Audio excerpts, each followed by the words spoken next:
Hi, everybody. I'm back with a brand new story. And today's story that I have is The Polar Express. And it's by Chris Van Allsburg. One of my favorites, especially this time of the year.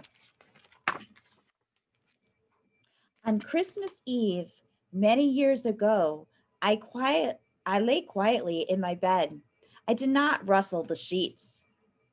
I breathed slowly and silently. I was listening for a sound a friend had told me I have never hear the ringing bells of Santa's sleigh.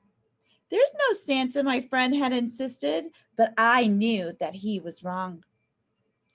Late that night, I did hear sounds, though not of ringing bells. From outside came the sounds of a hissing steam and squeaking metal. I looked through my window and I saw a train standing perfectly still in front of my house.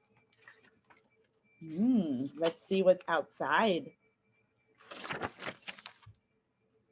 It was wrapped in an apron of steam. Snowflakes fell lightly around it. A conductor stood at the open door of one of the cars. He took a large pocket watch from his vest and he looked up my window and I put on my slippers and robe and I tiptoed downstairs and out the door. All aboard! The conductor cried out. I ran up to him. Well, he said, are you coming? Where? I asked. Why, to the North Pole, of course, was his answer. This is the Polar Express. I took his outstretched hand and he pulled me aboard.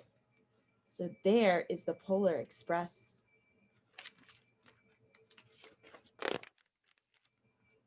The train was filled with other children, all in their pajamas and nightgowns. We sang Christmas carols and ate candies, and they were white as snow.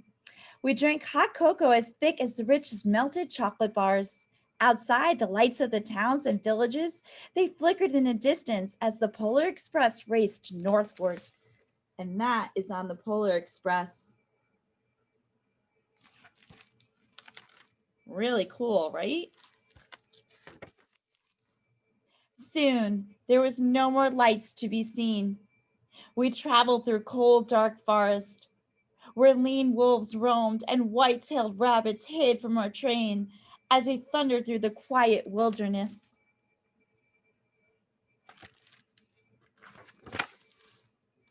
We climbed mountains so high, it seemed as if we would escape to the moon.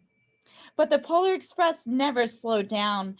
Faster and faster we ran along, rolling over peaks and through valleys like a car on a roller coaster.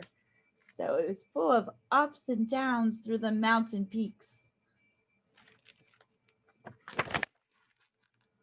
The mountains turned into hills, the hills to snow-covered plains. We crossed the desert of ice, the great polar ice cap. Lights appeared in the distance. They looked like the lights of strange ocean liners sailing on a frozen sea. There, the conductor, is the North Pole. So super cool, right? They get to go to the North Pole.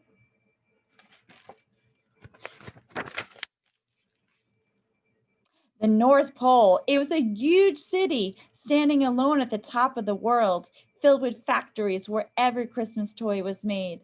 At first, we saw no elves. They're gathering at the center of the city, the conductor told us. That's where Santa will give us the first gift of Christmas. Who receives the first gift? We all asked. The conductor answered, he will choose one of you. So one of you gets to be chosen. Ooh, let's see what happens. Look, shouted one of the children, the elves. Outside, we saw hundreds of elves. And as our train drew closer to the center of the North Pole, we slowed to a crawl, so crowded were the streets with Santa's helpers. When the Polar Express could go no further, we stopped and the conductor led us outside. So now they're going to go off the train. We pressed through the crowd to the edge of the large open circle. In front of us stood Santa's sleigh. The reindeer were excited. They pranced and paced, ringing at the silver sleigh bells that hung from their harnesses. It was a magical sound, like nothing that I've ever heard. Across the circle, the elves moved apart and Santa Claus appeared. The elves cheered wildly, "Yay!" He marched over to us and pointing to me said, "Let's have this fellow here." He jumped into his sleigh. The conductor handed me up. I sat on Santa's knee and he asked, "Now, what would you like for Christmas?" So that is pretty exciting, huh?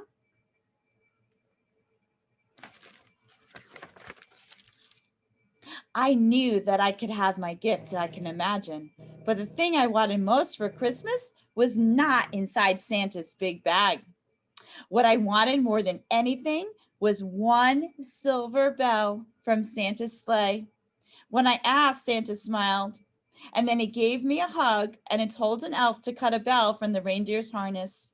The elf tossed it up to Santa. He stood holding the bell high above him and he called out, "The first gift of Christmas!" So he got his gift. He wanted the silver bell from Santa's sleigh. And that was the very first gift. A clock struck midnight and the elves roared their approval. Santa handed the bell to me and I put it in my bathrobe pocket. The conductor helped me down from the sleigh. Santa shouted out the reindeers' names and he cracked his whip. The team charged forward and climbed into the air. Santa circled once above us and then he disappeared into the cold, dark polar sky. And there's Santa, he's going off.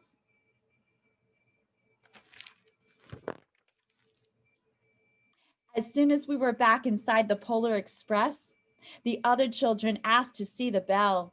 I reached into my pocket, but the only thing that I felt was a hole. I lost the silver bell from Santa Claus. "Let's hurry outside and look for it," one of the children said. But the train gave a sudden lurch and started moving, and we were on our way home. Look how he feels. He really wanted that silver bell, and there was a hole in his pocket, and he lost it.